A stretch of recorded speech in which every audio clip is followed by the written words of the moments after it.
לא לפחד, השם אלוקיך הולך איתך. עם ישראל לא מפחד, השם אלוקינו השם אחד. Bonjour à toutes et à tous et bienvenue dans votre émission du vendredi, l'univers de la Yeshiva. Nous sommes aujourd'hui Parashat Mishpatim, et la Parashat Mishpatim, c'est celle qui est juste après avoir reçu la Torah. Elle nous expose principalement tout ce qui sont les lois d'ordre rationnel. Pourtant, vous savez que la Torah, elle exige qu'on exécute toutes ces injonctions divines de la manière la plus inconditionnelle, et non parce qu'elles sont logiques. Alors nous avons avec nous aujourd'hui la chance d'avoir le Rav Raphaël Halimi qui va nous inviter à découvrir en fait ces trois étapes de la croyance en Dieu. Il y a la partie de croire, de faire confiance, puis de comprendre, comme vous allez le voir ou l'entendre dans quelques instants, c'est très important de comprendre comment est-ce que Dieu existe, comment est-ce qu'il nous fait exister, etc., etc. Mais en troisième partie, croire encore plus fort. Écoutons tout de suite le Rav Raphaël Halimi. Shalom Uvracha, bienvenue à tous, Parashat Mishpatim. Il existe dans la Torah trois formes d'injonctions divines. Les chukim, les décrets, ce sont des lois que Dieu nous donne à exécuter, mais qui dépassent notre logique et ne sont pas forcément rationnelles, et que nous devons pratiquer en suivant Dieu au doigt et à l'œil. Et c'est le but de cette injonction. C'est de ne pas comprendre justement avant le Messie. Bien sûr, lorsque Mashiach viendra, nous accéderons à cette connaissance. Ensuite viennent les edut, les témoignages, tels que le Shabbat. Ce sont des lois, des injonctions qui ont un aspect rationnel, qui ont en elles une logique, mais il a fallu que Dieu nous les enseigne, que Dieu nous les donne, afin que nous puissions les mettre en pratique. Et que si Dieu ne nous les avait pas donnés, nous ne les aurions pas fait de nous-mêmes. Comme nous avons dit, le Shabbat, par exemple, est une mitzvah qui a une rationalité, une logique, une raison, soit spirituelle, soit mystique, soit psychologique, soit talmudique. Il y a toutes sortes d'interprétations. Mais si Dieu lui-même ne nous avait pas donné cet ordre et cette injonction, nous ne l'aurons pas exécuté. Et enfin viennent les mishpatim, les lois, les commandements qui eux sont totalement rationnels et que même si Dieu ne nous les avait pas ordonnés, nous les aurions fait de nous-mêmes avec le temps grâce à l'évolution humaine. Par exemple, ne pas tuer, ne pas voler, qui aujourd'hui est une moralité acquise, malheureusement pas encore à 100%, mais en tout cas acquise dans les grandes civilisations. Cela dit, notre parashat cette semaine se nomme Mishpatim, non pas Chukim, les décrets, non pas Edut, les témoignages, mais Mishpatim, les lois rationnelles. Et elle porte bien son nom, car comme on le sait très bien, le nom de la parasha évoque le sens et littéral et profond de tout le concept de la parasha de manière générale. Et cette parasha donc porte bien son nom parce qu'il y a 53 injonctions dans cette parasha, et la majorité d'entre elles sont de l'ordre de Mishpatim, ces fameuses lois rationnelles que même l'homme le plus bas pourrait comprendre et faire de lui-même, sans forcément un ordre divin. Cela dit, si on s'approfondit un petit peu plus, normalement, la fin de la paracha, où on découvre le summum de tout le concept de la paracha que l'on vient de découvrir, eh bien, à la fin de la paracha, nous découvrons quelque chose de différent, voire même de contraire. Les mishpatim qui font référence à cette rationalité, et à la fin de la paracha, nous parlons de la préparation du peuple juif face au mont Sinaï, et ils disent tous en chœur, Naase venishma, nous ferons, et ensuite nous comprendrons. Nous voulons arriver à la logique et à la rationalité seulement si nous en avons l'occasion. Mais le but n'est pas cela. Le but, c'est de faire et d'exécuter l'ordre divin. Et en particulier, la paracha de terminer avec un ordre divin qui est totalement un chok, un décret et non pas un mishpat, une loi rationnelle. Quelle est cette loi? C'est de ne pas cuire le veau dans le lait de sa mère, qui fait donc référence au mélange ou à la consommation ou à la cuisson du lait et de la viande ensemble, qui est un décret qui est illogique pour l'instant pour les humains. Donc on commence avec des mishpatim et on conclut la paracha par une idée de chok, justement par une idée de décret, qui, ces décrets, brisent toute la rationalité des mishpatim. Afin de comprendre cela, nous allons ramener un commentaire du Shla HaKadosh. Le pseudonyme du Shla, c'est donc les initiales de Shenel Luchot Abrit, les 2 tables d'alliance, ce fameux Rav Yeshaya Alevi Horowitz, qui commenta la Torah de manière extraordinaire et très profonde. Et le Rav Horowitz, le Shla HaKadosh, nous explique le passouk qui est dit dans la paracha précédente, parashat Beshalach, verset 2 du chapitre 15, où il est écrit que lorsque Moïse et les Juifs sortirent de la mer des Joncs et que Dieu avait englouti toute l'armée égyptienne, eh bien le peuple juif avec Moïse entonnèrent un chant de louange à Dieu, le Az Yashir Moshe, ce fameux cantique, et le Ham Israël dit la chose suivante, Ze Keili ve'anveu, celui-ci est mon Dieu et je le glorifie. Eloke Avi va'aromemenu, et c'est le Dieu de mon Père et je l'élève, et il est élevé. C'est un même contexte, on est en train de louer Akadosh Baruch Hu, mais le Shla HaKadosh fait une distinction entre ces 2 parties. C'est mon Dieu et je le glorifie. Deuxième partie, Dieu de mon Père et je l'élève.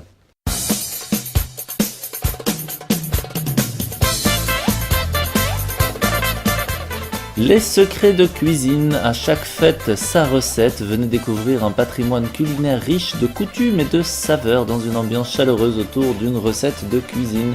La prochaine recette sera bien sûr les oreilles d'Aman pour la fête de Purim, les places sont limitées et il faut une confirmation obligatoire au 0496 20 67 74 ou par WhatsApp ou par SMS au 0496 20 67 74. La participation est de 10 € et c'est un public qui est exclusivement féminin. Cela se fera à la Yeshiva au 159 avenue du Guy. La prochaine date sera bien sûr avant Purim. Contactez rapidement Madame Hana Chalençon au 0496 20 67 74.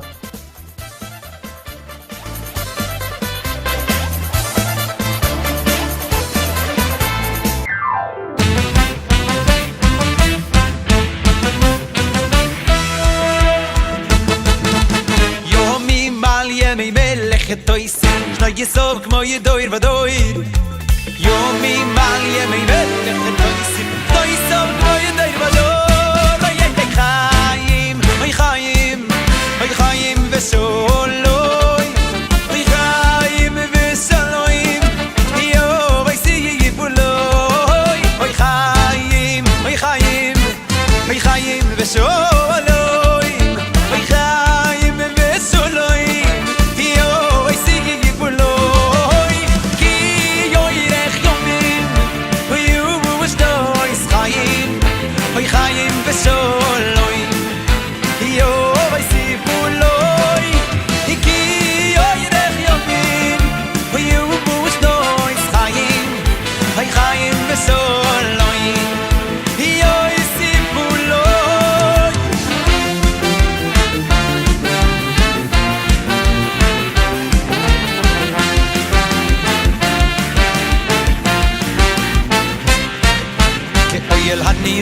בתורי מעלו מרי כויי כי מיועצים מסיב החיויס מרי כויי כי גייטל גדילים ביער בקצבויס מרי כויי כי דמוסה כסס בסוי חרבונון ומרי כויי אמס מנה בדור אוי אוי כויי גודויל אוי אמס מנה בדור אוי אוי כויי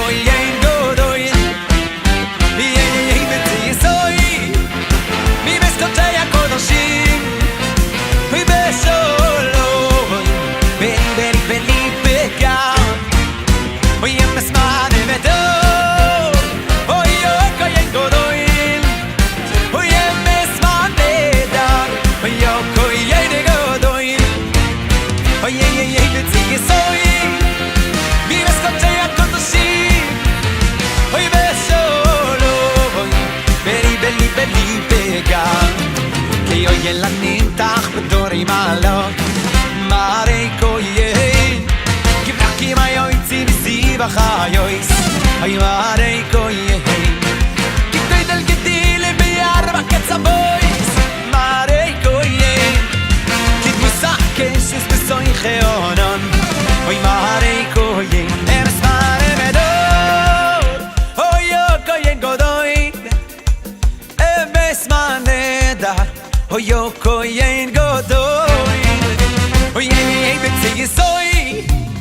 מבסקוצ'י הקודשים ושולוים בלי בלי בלי בגן אוי אמס מודדן אוי אוי כהן גדול אוי אמס מודדן אוי אוי כהן גדול ביי בצי יסוי מבסקוצ'י הקודשים ושולוים בלי בלי בלי בגן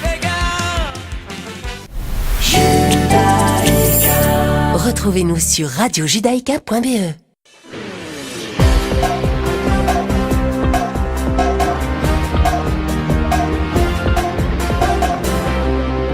Nous revoilà sur Radio Judaïka, nous étions avec le Rav Raphaël Halimi, avec lequel nous parlons de ces 3 étapes dans la croyance en Dieu, croire, puis comprendre, puis croire encore plus fort.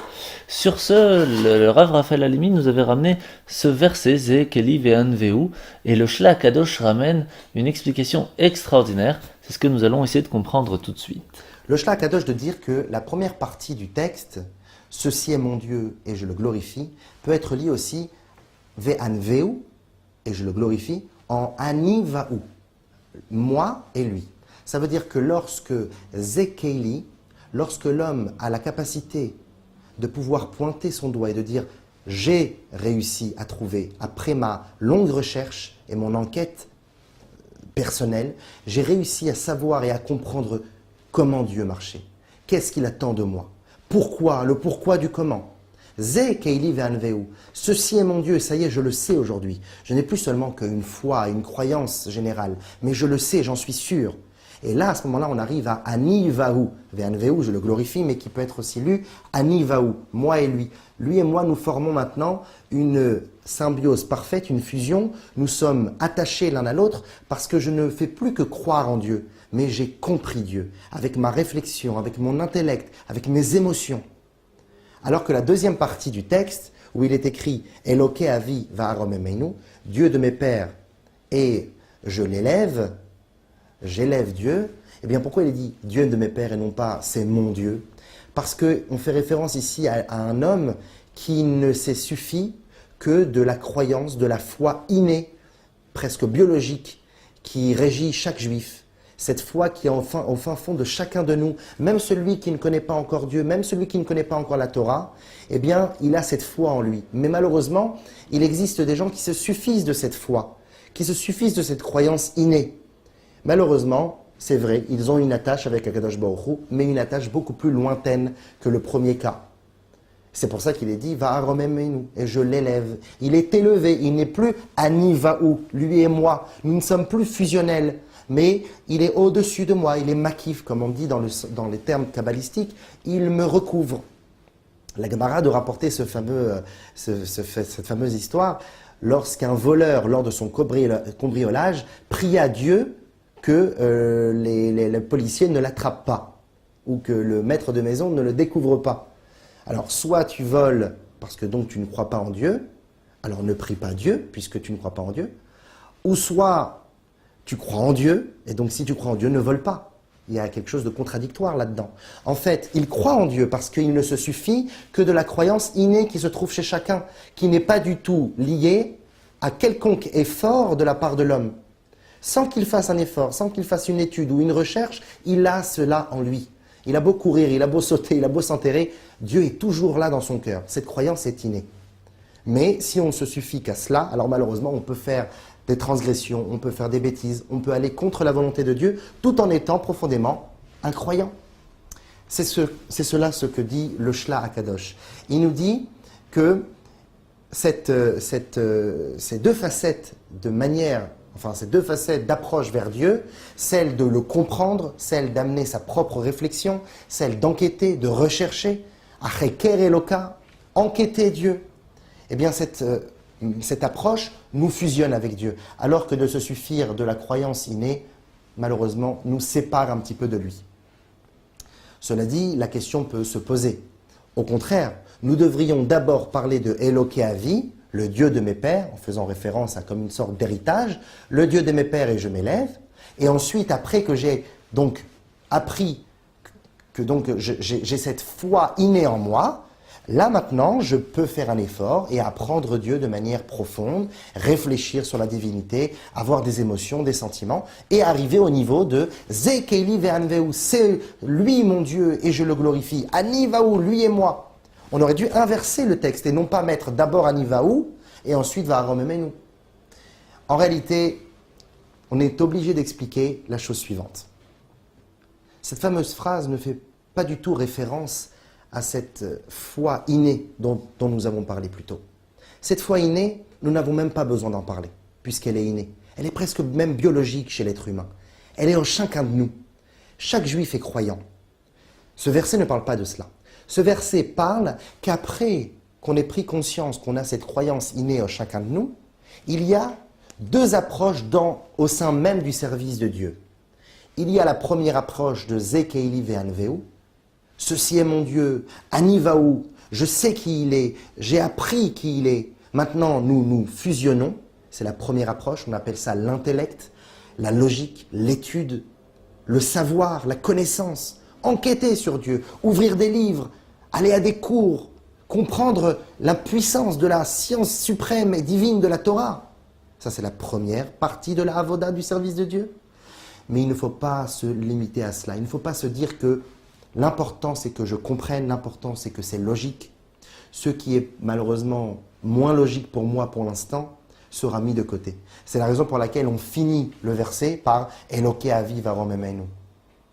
Dieu de mes pères et je l'élève. Dieu de mes pères parce que nous sommes obligés de conclure et de finaliser notre approche vers Dieu par cette foi inébranlable.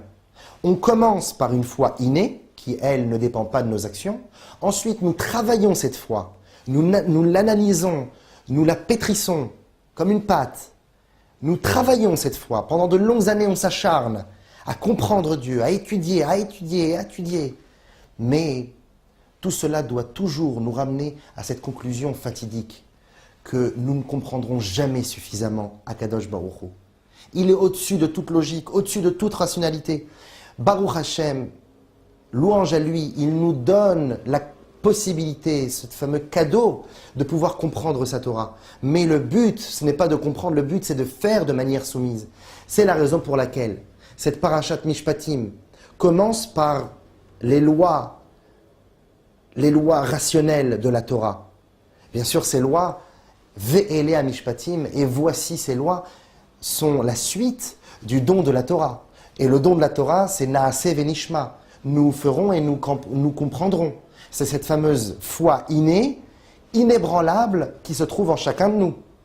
Mais cette foi ne doit pas rester seulement une croyance innée. Elle doit être travaillée. Donc vient le Ve'elea Mishpatim.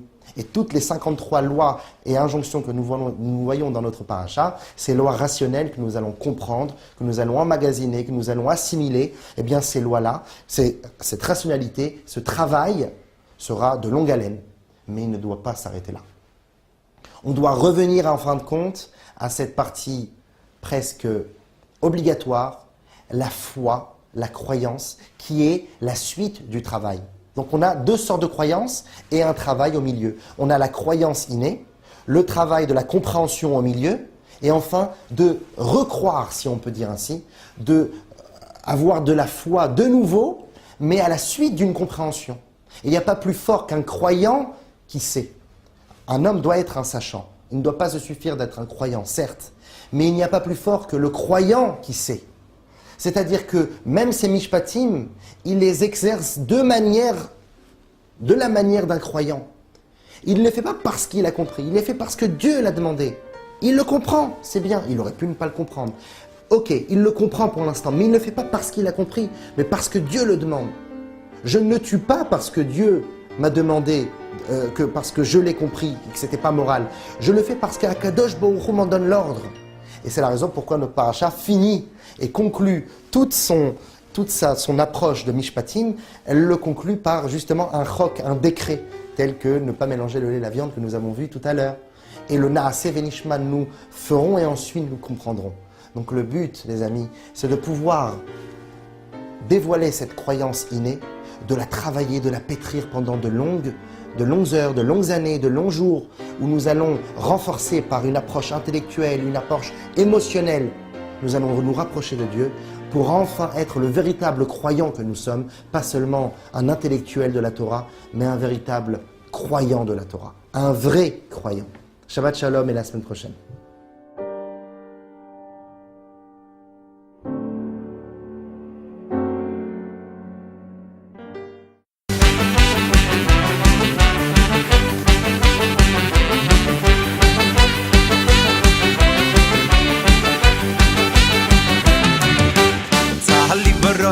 Tzahli baroini, yo Yisef Tzion.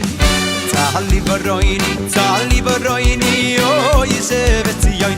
Ay, ay, ay, ki godoin bekirbeich, kedo Yisroel. Ay, ay, ay, ki godoin bekirbeich, kedo Yisroel.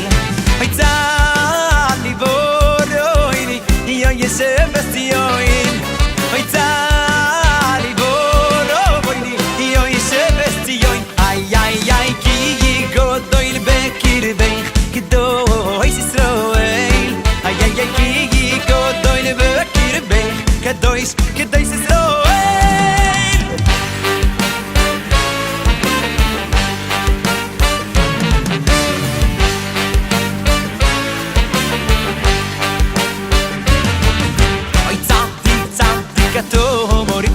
Yeres balbon no I need gigs again. I tzadik moritroch. Yeres balbon no I need gigs again. Shesulim bebeis Hashem bechatzroi seloi keinu yaperichu.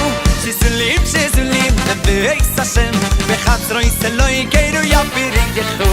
Ay yo ay ay yam ay yo yenubun beseivo. Oh yenubun beseivo. The shade better not in you. Get it out, you know. I think it don't make me young. Ayo, yenubun beseivo. Oh yenubun beseivo. The shade better not in you. Liyakid ki yashor Hashem. Ay tzuri velo yam lo sovoy. Liyakid ki yashor Hashem. Ay tzuri velo yam lo sovoy.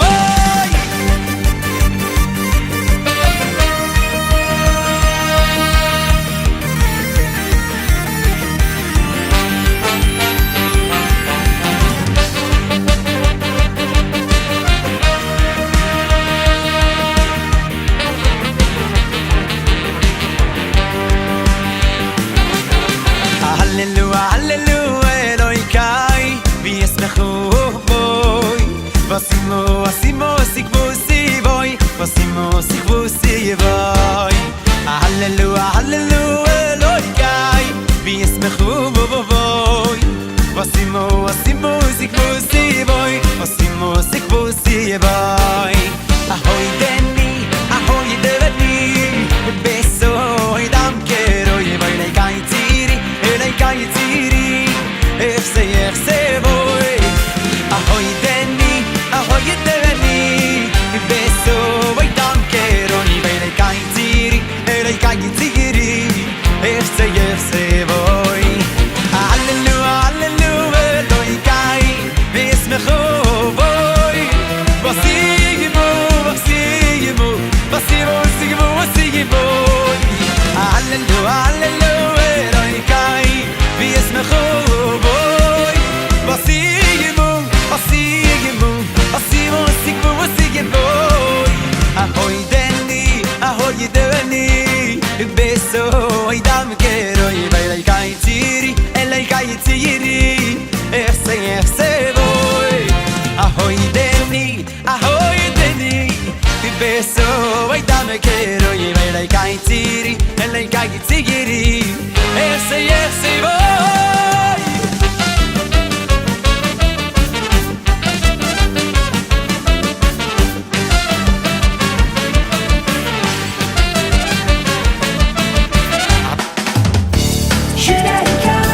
Écoutez le changement.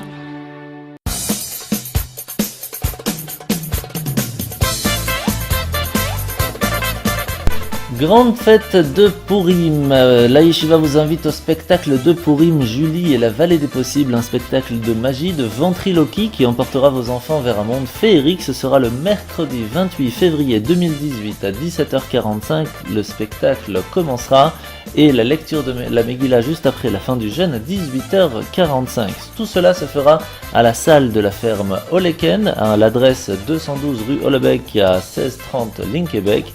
Pour tout renseignement, c'était au 0484 969 303, 0484 969 303, et c'est 100% gratuit, que ce soit le spectacle ou le buffet qui sera juste après la lecture de la Megillah. Je vous souhaite vraiment un joyeux Purim et à mercredi 28 février 17h45.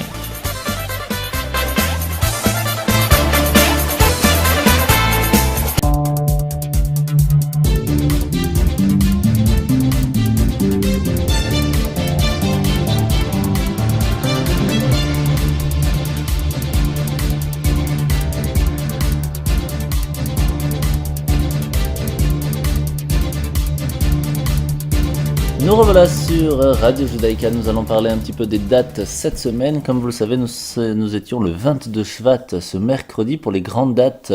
On en parle toujours de la même façon, revenant d'année en année. Est-ce qu'elles offrent autre chose qu'une perspective mémorielle et commémorative ? En fait, c'est vrai que bien souvent, elles sont seulement l'occasion de célébrer obligatoirement et officiellement et incontournablement, mais en fin de compte cette semaine revient le 22 Shvat. Le 22 Shvat, c'était l'anniversaire du décès de la rabbinite Chaya Mushka, la femme du rabbi de Lubavitch, qui a quitté ce monde en 5748, en 1988. L'événement qui a retenti encore non seulement dans le cœur de ceux qui la connurent, mais plus largement pour tout le monde, a été un jour porteur d'enseignement, d'action et d'espoir. Alors c'est pas par hasard que le 22 Shvat se tient à New York, le congrès international des shluchot, des femmes envoyées dans tous les pays du monde avec leurs maris qui assument la tâche de transformer ces endroits où elles vivent, en tant qu'enseignantes, directrices d'institutions, etc. Chargées tout cela par le rabbi, elles savent conduire ceux qu'elles rencontrent vers un temps meilleur. Et si elles ont choisi cette date pour se retrouver chaque année, c'est que cela recèle une puissance particulière. La vie de rabbinite, c'est en soi une expression à valeur d'exemple.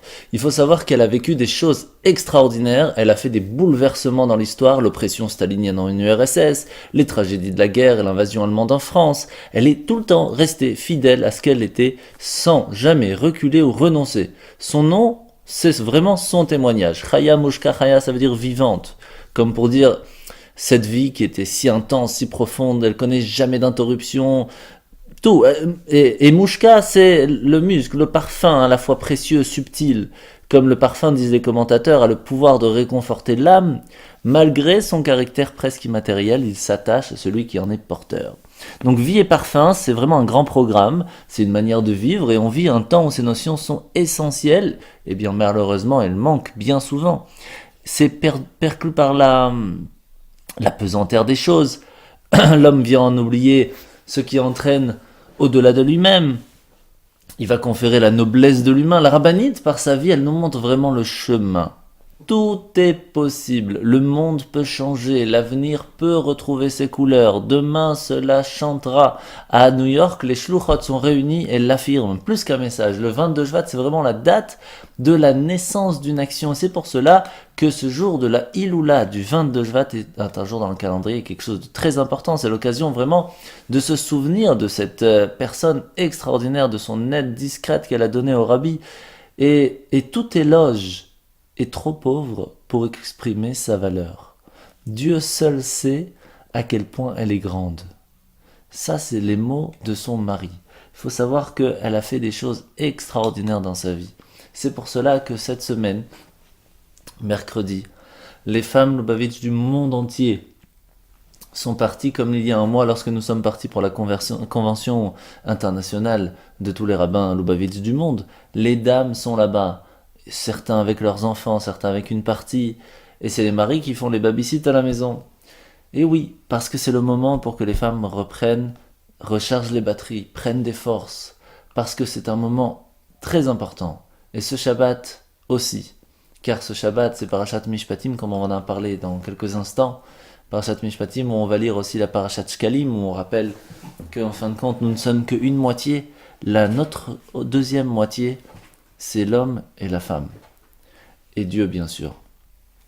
Ces trois ensemble sont ensemble pour pouvoir construire quelque chose. L'homme sans la femme, ça peut pas fonctionner. La femme sans l'homme, ça peut pas fonctionner. Ce sont deux moitiés qui font un seul ensemble. Et en fin de compte, même ensemble, ne sont qu'une moitié, si ce n'est avec Dieu. Cela est le message du 22 Shvat. Nous allons maintenant écouter la famille de Madame Esther Steinberg, qui avait une relation étroite avec la rabbinite, et qui va raconter une petite anecdote intéressante de sa vie. You know, we all know that Rebbetzin passed away on Chaf Bei Shvat. I think what a lot of people do not know is that actually on Chaf Shvat, Chaf, the 20th day, Monday, she had a medical issue that her doctor wanted her to go to the hospital for a test. And she was very emphatic that she's not going to the hospital and she's not going today. And you cannot tell my husband anything today because tonight is going to be a Yechidus for the guest that came for Yud Shvat. For some reason that year, the Yechidus of Yud Shvat was postponed every day for another reason. And it was already the 20th day of Shvat, and the guests that usually have a Yechidus, they didn't have it yet. So that night was going to be the Yechidus. So she told the doctor very strongly, you may not tell my husband anything today because tonight is supposed to be a Yechidus, and if he knows that I'm not well, he'll cancel the Yechidus, and so many Hasidim are waiting for this Yechidus.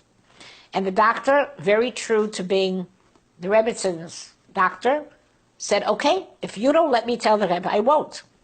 So the Rebbetzin gave up a whole day of being treated because there are Hasidim that will have a Yechidus tonight, and if the Rebbe would know she's not well, he will cancel the Yechidus. And what a disappointment it would be for them.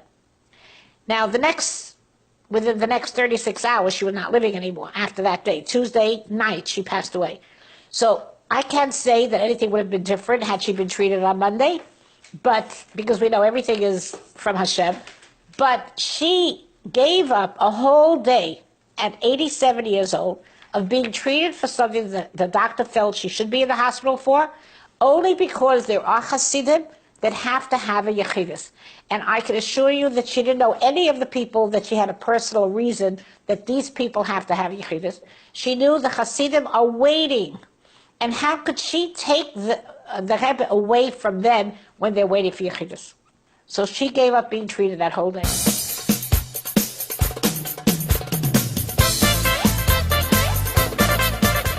Grande fête de Purim. La Yeshiva vous invite au spectacle de Purim, Julie et la vallée des possibles, un spectacle de magie, de ventriloquie qui emportera vos enfants vers un monde féerique. Ce sera le mercredi 28 février 2018 à 17h45. Le spectacle commencera et la lecture de la Megillah juste après la fin du jeûne à 18h45. Tout cela se fera à la salle de la ferme Oleken, à l'adresse 212 rue Hollebeck à 1630 Linkebeck. Pour tout renseignement, c'est au 0484 969 303, 0484 969 303, et c'est 100% gratuit, que ce soit le spectacle ou le buffet qui sera juste après la lecture de la Megillah. Je vous souhaite vraiment un joyeux Purim et à mercredi 28 février 17h45.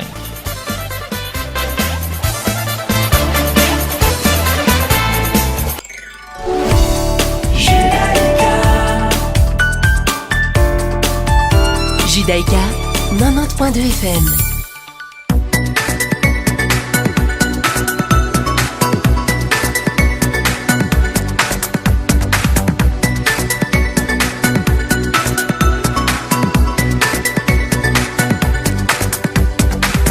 Nous revoilà sur Radio Judaïka. Nous allons passer maintenant à la passage de la paracha. Nous sommes parachat Mishpatim. Suite à la révélation du mont Sinaï, Hachem va promulguer une série de lois à travers au peuple d'Israël. Elle va inclure les lois qui sont serviteurs, les peines sanctions pour le meurtre, le rapt, l'agression, le vol, les lois civiles, les réparations des dommages, les prix financiers, la responsabilité des 4 catégories de gardiens, les lois qui régissent les procédés judiciaires menés par les tribunaux. Donc vraiment toutes les lois qui sont entre guillemets obligatoires dans le monde.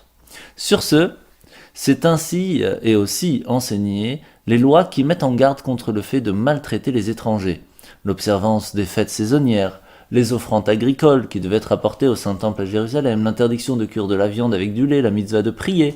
En tout, en fin de compte, la paracha va nous parler de 53 mitzvot, 23 commandements impératifs et 30 interdictions. Hachem va promettre de ramener le peuple d'Israël en Terre Sainte, les prévient de ne pas adopter les comportements païens de ses habitants qui étaient à ce moment-là, et le peuple juif va proclamer « Nous ferons, puis nous comprendrons, Naaseh Venishma, tout ce que Dieu nous commande, nous le ferons car nous lui faisons confiance, que s'il nous le demande de le faire, c'est pour notre bien. » Ainsi va être laissé Aaron et Hur en charge du camp israélite. Moshe va gravir la montagne du Sinaï, va y demeurer pendant 40 jours, 40 nuits, pour recevoir la Torah de Dieu. Nous allons passer maintenant au petit moment, à la 2 minutes de Baracha avec le Rav Mendy Danan. C'est un projet du Bet Lubavitch de Fontenay-sous-Bois. Et tout de suite après, ce sera Yeladim, les quelques minutes spécialement pour les enfants.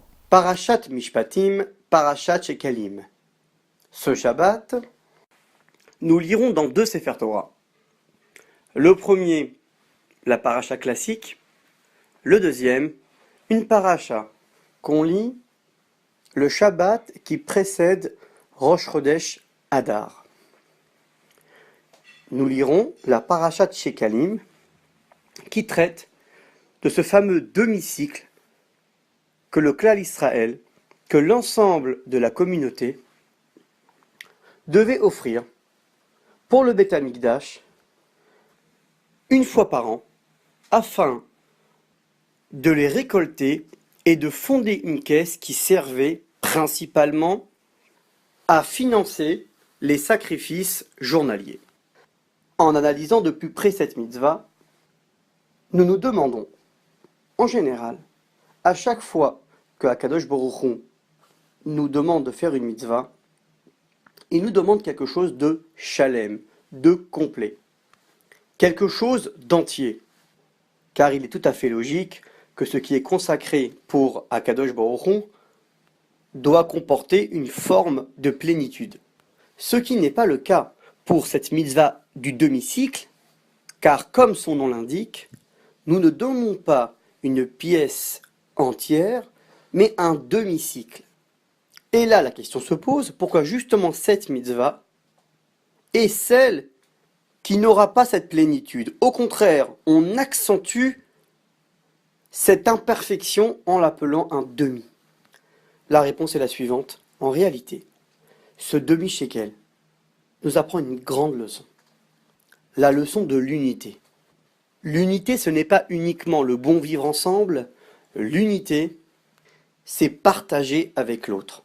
Ressentir le besoin qu'une personne auprès de moi peut avoir. Et aussi savoir échanger et se dire que dans la vie, il est nécessaire d'apprendre des autres. Or, être prêt de recevoir de quelqu'un ou pouvoir ressentir une autre personne, cela demande une condition de base. Se dire qu'un homme seul, même s'il est doté des plus grands dons qu'un être humain peut être muni, il n'est qu'une moitié. Il a besoin de l'autre. Car c'est en étant plusieurs que nous formons une entité parfaite. Voilà pourquoi Akadosh Baruch Hu insiste sur un demi-cycle et pas une pièce complète. Shabbat Shalom.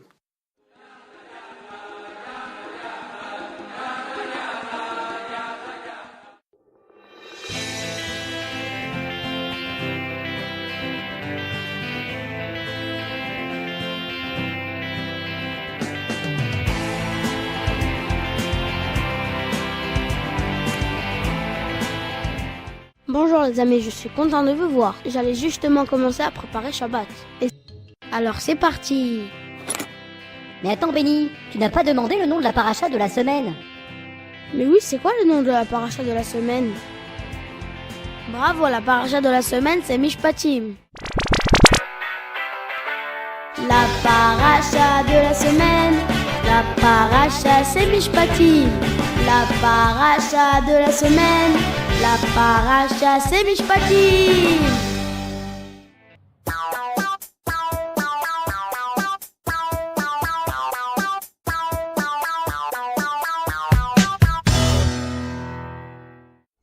mes enfants. Bonjour, Rav. Alors, Rav, quel est le menu du jour? Si tu as faim, Coco, il faut que tu ailles chez Mamie Gâteau. Mais non, tu ne m'as pas compris, Benny. Je parle de la nourriture pour la Neshama. C'est la Torah qui nourrit la Neshama, n'est-ce pas? Bravo, Coco. Je n'avais pas compris de quoi tu parlais.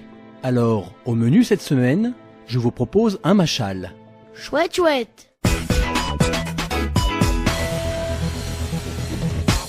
J'espère que je n'aurai pas trop de difficultés à le décoder. Pas de soucis les enfants, je tâcherai de vous donner des indices.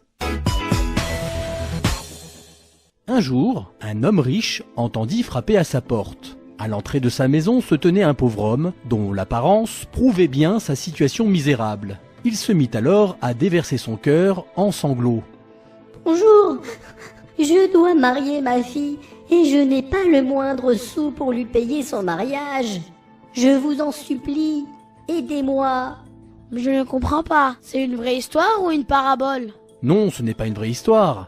C'est un machal qui va nous aider à comprendre une situation réelle. Ah, d'accord. Le riche prit le pauvre en pitié et lui promit qu'il l'aiderait rapidement. Il l'invita à revenir le voir à son bureau dans l'après-midi. Il fixa l'heure du rendez-vous, pendant lequel il allait lui donner une somme d'argent importante qui lui permettrait de payer le mariage de sa fille. Merci monsieur, merci beaucoup. Vous êtes très généreux. L'heure du rendez-vous arriva, mais au grand étonnement du riche, le pauvre ne se présenta pas à son bureau. C'est vraiment bizarre. Il avait pourtant besoin de son aide de toute urgence. L'homme riche avait même préparé le chèque pour le lui remettre, mais le pauvre n'était pas venu. Je ne comprends pas. Le matin, il dit qu'il a besoin d'argent et l'après-midi, il ne va pas au rendez-vous pour le chercher. Le lendemain matin, le pauvre se présenta à nouveau au domicile du riche. Bonjour, je dois marier ma fille et je n'ai pas le moindre sou pour lui payer son mariage. Je vous en supplie, aidez-moi. Le riche eut du mal à comprendre son interlocuteur. Mais attendez, je ne comprends pas. Je vous ai attendu hier à mon bureau pour vous donner de l'argent. Bon, bah c'est pas grave. Passez me voir au bureau cet après-midi et je vous remettrai un chèque. Mais voilà que le même scénario se reproduisit. L'heure convenue avait sonné, mais le pauvre homme ne s'était pas présenté, et le riche l'avait attendu en vain. C'est vraiment bizarre. À présent, essayons d'éclaircir notre parabole et de trouver ce à quoi ressemble cette situation. D'accord. Qui peut bien être ce pauvre? Et qu'est-ce que le riche représente? Alors là, j'en sais rien. Je vais vous poser une question pour vous mettre sur la voie. À qui s'adresse-t-on lorsqu'on a besoin de quelque chose? On demande à nos parents? Oui, c'est vrai dans certains cas, mais les parents ne peuvent pas tout faire. Par exemple, ils ne peuvent pas envoyer la guérison aux malades, ni beaucoup d'autres choses encore. Et oui, c'est seulement à Hachem qu'on adresse nos demandes. Bravo, nous avons déjà un élément de réponse. Donc si j'ai bien compris, le riche, c'est Hachem. Bravo, et qui est donc le pauvre? C'est peut-être tous les juifs. On a tous des choses à demander à Hachem. Excellent, Benny. Alors le pauvre qui allait chez le riche, ça représente un juif qui fait une prière à Hachem? Oui, Coco, exactement. Mais à quoi correspond le rendez-vous de l'après-midi au bureau du riche et le fait que le pauvre n'y allait pas? Bonne question. Tous les jours, nous prions, c'est-à-dire que nous nous présentons devant Hachem pour lui demander de nous donner la santé, la force, l'intelligence et un bon cœur pour comprendre sa Torah, pour l'aimer et pour la mettre en pratique. Dans le machal, la prière correspond au moment où le pauvre allait chez le riche le matin pour lui demander de l'aider. Oui, Coco. Et de la même manière que le riche était prêt à l'aider, Hachem aussi est prêt à exaucer nos prières, mais à une condition. Mais quelle condition? Qu'on soit présent au rendez-vous qu'il nous fixe. Mais c'est quoi ce rendez-vous? Eh bien, le rendez-vous, c'est la pratique des mitzvot et l'étude de la Torah. Ah! Hachem est prêt à exaucer nos prières, mais nous devons aller à son bureau, c'est-à-dire nous élever vers lui en faisant de bonnes actions et en étudiant sa Torah. Alors profitons de chaque occasion qui se présente à nous pour accomplir de bonnes actions et devenir des vrais serviteurs d'Hachem. Et c'est pour cela que chaque semaine, on est présent à notre rendez-vous de Yeladim. Shabbat Shalom les enfants!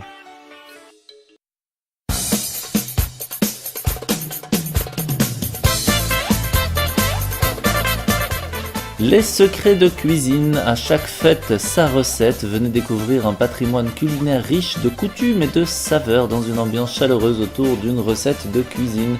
La prochaine recette sera bien sûr les oreilles d'Aman pour la fête de Purim. Les places sont limitées et il faut une confirmation obligatoire au 0496 20 67 74 ou par WhatsApp ou par SMS au 0496 20 67 74. La participation est de 10 € et c'est un public qui est exclusivement féminin. Cela se fera à la Yeshiva au 159 avenue du Guy. La prochaine date sera bien sûr avant Purim. Contactez rapidement Madame Chana Chalençon au 0496 20 67 74. כי לכל רחמך וימרחם כי לסמו חסותך כי מיילום כי מיילום כי מיילום כי יבנו בטוי בטוי כי לכל רחמך וימרחם כי לסמו חסותך כי מיילום כי מיילום כי מיילום כי יבנו בטוי בטוי בטוי כי לכל רחמך וימרחם כי לסמו חסותך כי מיילום Kimi yelam, kimi yelam, kimi no lo. Atoy, atoy, atoy, kimi cholu lacham chobei amerchim, kimi zamu chasam decho, kimi yelam, kimi yelam, kimi yelam, kimi no lo. Ay, ay, ay, atoy, atoy, atoy, kimi cholu lacham chobei amerchim, kimi zamu chasam decho, kimi yelam. Kimi yelam, kimi yelam, kimi no lo. Oy oy, atoy atoy atoy, kilay cholu racham bechobei amerachim, kilay zamu chasotech, kimi yelam, kimi yelam, kimi yelam, kimi no lo. Echad yachid u'miyuchad, oy oy veveye. Echad yachid u'miyuchad, oy oy veveye. Echad yachid u'miyuchad, oy oy veveye. Echad yachid u'miyuchad, oy oy veveye. Echad yachid u'miyuchad, oy oy veveye. Echad yachid u'miyuchad, oy oy veveye. Dididam, dididom, dididam, dididam. Ay, echad yachid u'miyuchad, oy oy veveye. Oy oy veveye. Dididam, dididom, ay digidam, ay digam. Ay, echad yachid u'miyuchad, oy oy veveye. Oy oy veveye.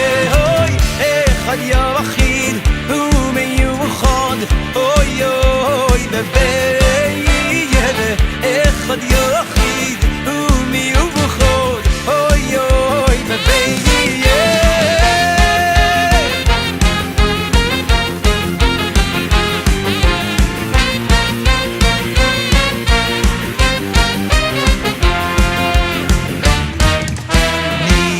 נחשפו וגם כל שונא בשי וגם כל שונא בשי לחצרוי השם איי איי איי נחשפו וגם כל שונא בשי וגם כל שונא בשי לחצרוי השם ליבי ליבי וסורי אוי ליבי ליבי וסורי ירדני ירדני לקל חוי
Grande fête de Purim. La Yeshiva vous invite au spectacle de Purim Julie et la vallée des possibles, un spectacle de magie, de ventriloquie qui emportera vos enfants vers un monde féerique. Ce sera le mercredi 28 février 2018 à 17h45. Le spectacle commencera et la lecture de la Megillah juste après la fin du jeûne à 18h45. Tout cela se fera à la salle de la ferme Oleken, à l'adresse 212 rue Hollebeck à 1630 Linkebeck. Pour tout renseignement, c'était au 0484 969 303, 0484 969 303, et c'est 100% gratuit, que ce soit le spectacle ou le buffet qui sera juste après la lecture de la Megillah. Je vous souhaite vraiment un joyeux Purim et à mercredi 28 février 17h45.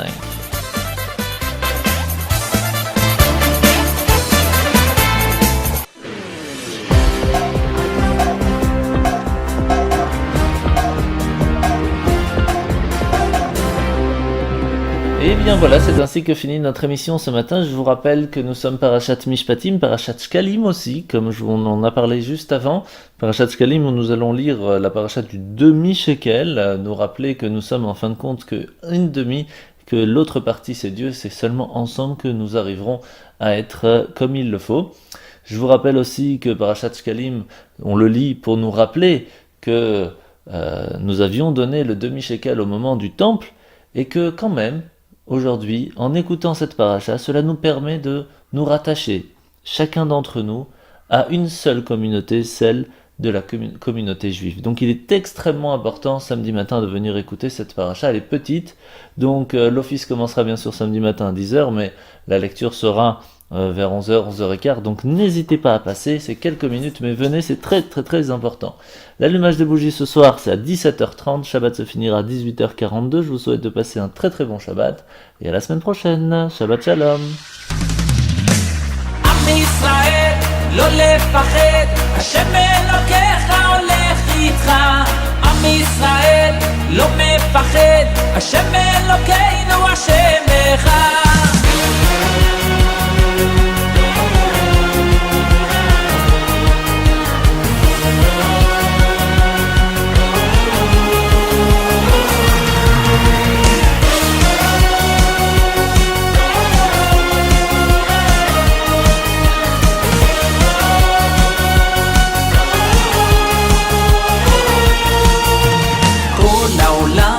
גשר צר, והעיקר לא לפחד כלל, ומלמעלה הוא שומר, צר ואויב לא יתקרב, אח לאח ויד ביד, ישראל זה עם אחד, ומלמעלה הוא עוזר, שומר שומר ישראל.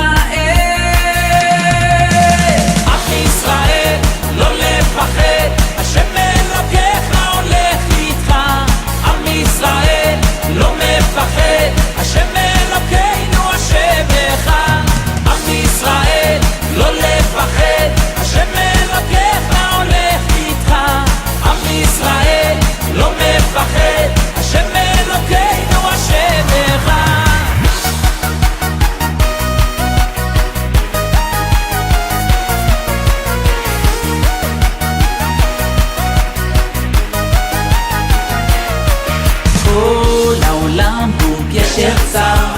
והעיקר לא לפחד כלל, ומלמעלה הוא שומר, צר ואויב לא יתקרב, אח לאח ויד ביד, ישראל זה עם אחד, ומלמעלה הוא עוזר, שומר שומר ישראל.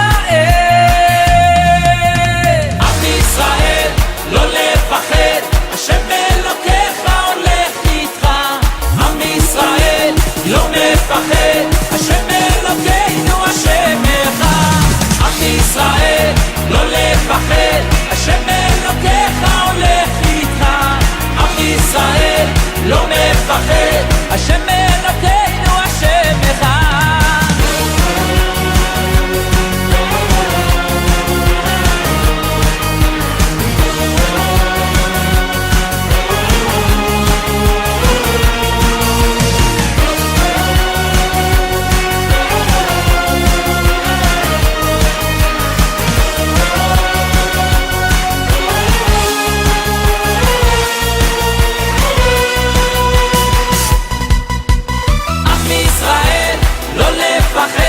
השם אלוקינו